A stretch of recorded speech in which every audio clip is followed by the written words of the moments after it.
एक बार की बात है, दो नौजवान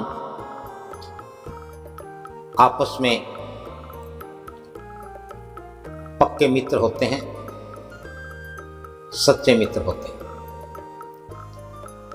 और वो जिस राज्य में रहते थे उस राज्य का राजा बड़ा ही खूंखार, अन्यायी, अत्याचारी और तानाशाह था। वह राजा अपना विरोध नहीं सह सकता। उन दोनों सच्चे मित्रों में से एक बार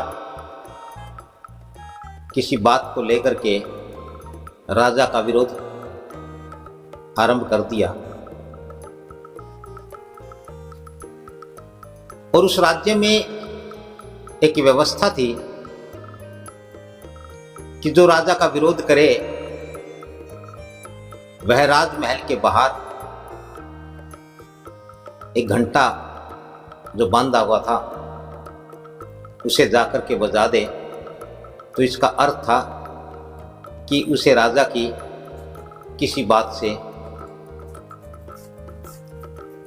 विरोध था और वह विरोध करता।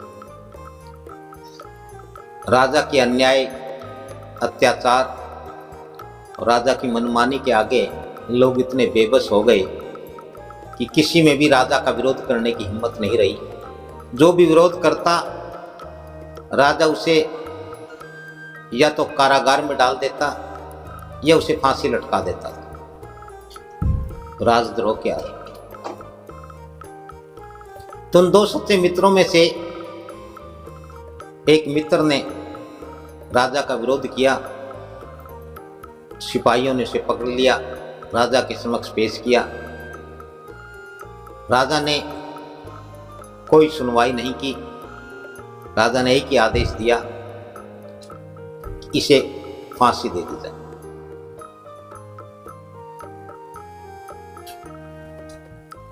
और जब उसे राजा के समक्ष पेश किया गया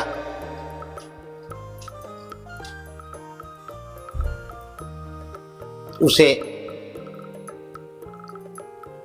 अपनी बात कहने का अवसर नहीं दिया गया। उसने राजा से कहा कि ठीक है राजन, मुझे फांसी मंजूर है, मुझे 2 दिन की मोहलत दीजिए, मैं एक बार अपने घर परिवार बच्चों से मिलकर के आता हूं। अब राजा चूंकि अन्यायी था, अत्याचारी था, राजा के जीवन में प्रेम नाम की कोई चीज नहीं थी। राजा को किसी पर भरोसा नहीं था, राजा को किसी से प्रेम नहीं था। तो राजा ने कहा कि नहीं, मैं तुम पर भरोसा क्यों करूं कि तुम 2 दिन बाद आ जाओगे, हो सकता है तुम भाग जाओ। उस नौजवान के मित्र ने जो वहां खड़ा था उसने कहा कि राजन, मैं इसकी जमानत देता हूं, आप इसे जाने दीजिए, मुझे पकड़ लीजिए और यदि यह लौट करके ना आए तो मुझे फांसी दे दीजिए। और राजा ने काफी सोच विचार के बाद यह बात स्वीकार कर ली, क्योंकि राजा मूर्ख था। वरना भला ऐसा कभी होता है कि किसी के स्थान पर किसी दूसरे को फांसी देना स्वीकार कर। और उस फांसी के सजा याफ्ता को 2 दिन की मोहलत दी गई। उसके दोस्त को पकड़ करके कारागार में डाल दिया। उसका दोस्त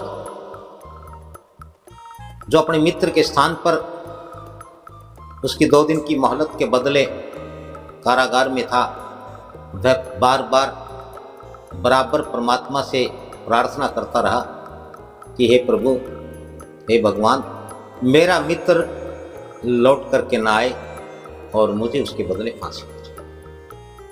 और उधर उसका मित्र जो 2 दिन का अवकाश, 2 दिन की मोहलत लेकर के अपने घर परिवार बच्चों से मिलने गया था, उसे राजा ने एक घोड़ा दिया था और वह परमात्मा से यही प्रार्थना करता रहा कि हे प्रभु, मैं समय पर वापस पहुंच जाऊं, कहीं मेरे मित्र को कोई हानि ना हो जाए, कोई नुकसान। दोनों की बराबर यही वंदना, प्रार्थना, विनती और स्तुति चल रही थी। वह सजा याफ्ता अपने घर पहुंचा, बच्चों से मिला, परिवार के लोगों से मिला। किसी कारण से वह थोड़ा सा लेट हो गया। वह लेट हो गया तो सिपाहियों ने कहा कि महाराज, जिस नौजवान को आपने फांसी की सजा सुनाई थी वह तो समय पर नहीं आया, फांसी का समय हो गया, तो उसका मित्र उसके बदले में यहाँ कारागार में है, क्यों नहीं इसे फांसी दे दी जाए। तो राजा ने कहा हाँ, इसे तुरंत फांसी पर लटकाया जाए, उसे ले आया। उस टाइम का नियम था कि फांसी राजा के और प्रजा के समक्ष होती थी। प्रजा इकट्ठी हुई, राजा उपस्थित हुआ और उस मित्र को जो जमानत के तौर पर कारागार में था उसे लाया गया और वह परमात्मा से बराबर यही प्रार्थना करता रहा कि हे प्रभु, मेरा मित्र कभी लौट करके ना आए और मुझे फांसी हो जाए।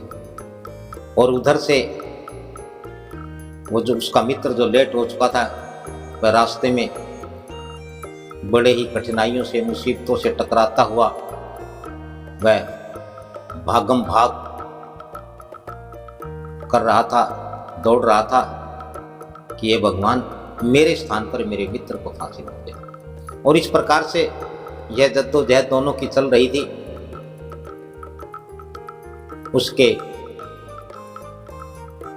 जमानती कारागारी को फांसी के स्थान पर लाया गया। जैसे ही उसके गले में फांसी का फंदा डाला गया, तभी वह मित्र जिसको असल में फांसी हुई थी वह आ धमका और उसने कहा कि महाराज, ये फांसी रोक दीजिए, मैं आ गया हूं, फांसी मुझे होनी चाहिए। ऐसा देख करके राजा बड़ा हैरान हुआ, बड़ा परेशान हुआ, क्योंकि राजा तो बड़ा कायर था, बड़ा कमजोर था। क्योंकि कायर, कमजोर, तानाशाह होता है, खूंखार होता है, अन्यायी और अत्याचारी होता है। राजा के जीवन में ऐसी कोई घटना नहीं हुई थी। राजा ने देखा कि बड़ा अजीब वाकया है। जिसे फांसी हुई वह हांफता, दौड़ता हुआ, भागता हुआ आया और वह कहता है कि मुझे फांसी पर चढ़ा दीजिए। और उधर से उसका जो मित्र जो जमानत के तौर पर कारागार में था वह कहता है कि नहीं राजन, अब इसे फांसी पर नहीं चढ़ा सकते, क्योंकि यह तो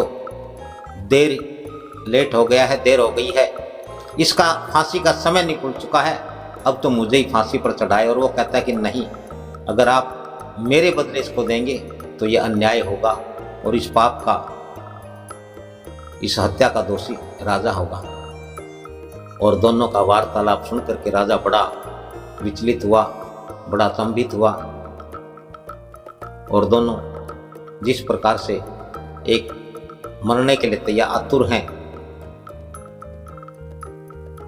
उसे देख करके राजा ने कहा कि भाई तुम कौन हो?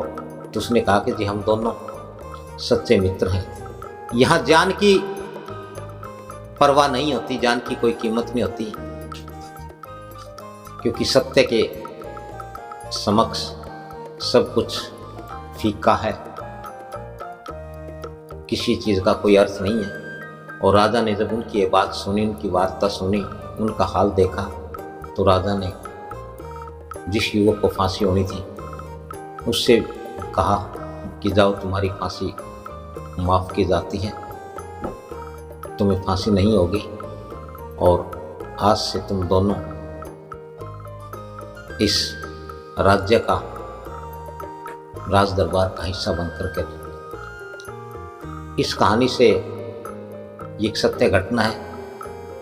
इससे हमें यही सबक मिलता है, यही सीख मिलती है, यही शिक्षा मिलती है कि प्रेम सत्य है, सत्य प्रेम है। प्रेम में, सत्य में इतनी शक्ति है कि वह भी किसी भी अन्यायी को, अत्याचारी को,